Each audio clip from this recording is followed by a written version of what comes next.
Ayan guys, dito naman tayo ngayon sa Tutuban. So ayan, Tutuban Center. So ikutin naman natin itong Tutuban sa ganitong oras. Check natin kung ano bang meron sa ganitong oras dito sa loob ng Tutuban. So ayan, no, lakad na tayo. So ayan, kung mapansin nyo, ang daming pagkain guys dito. Iba-ibang pagkain dito sa ano. Ayan o, ayan o, iba-ibang pagkain dito o. Kaya alam, may copyright guys, makaka-copyright tayo dyan, copyright dyan.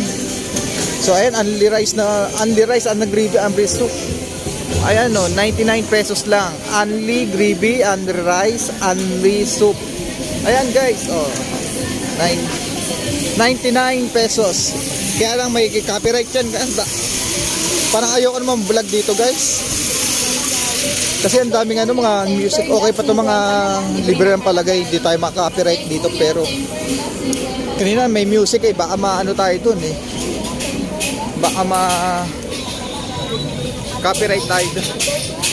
So ayan.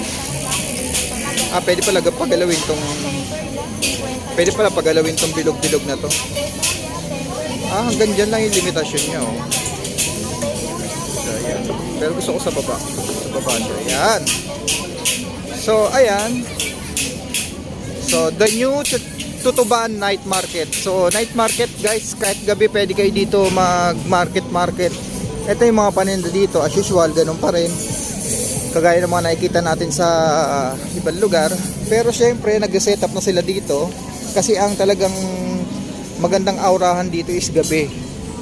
Yung gabi yung magandang aurahan dito.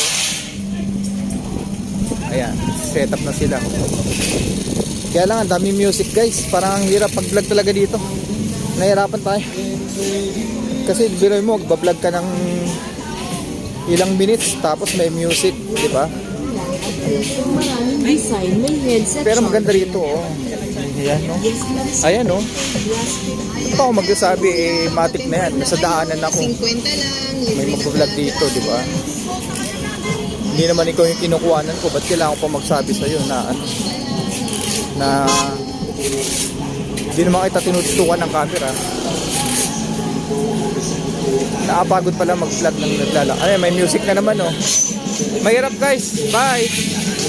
Ang daming music guys. Mga copyright tayo nito. Bye. Love.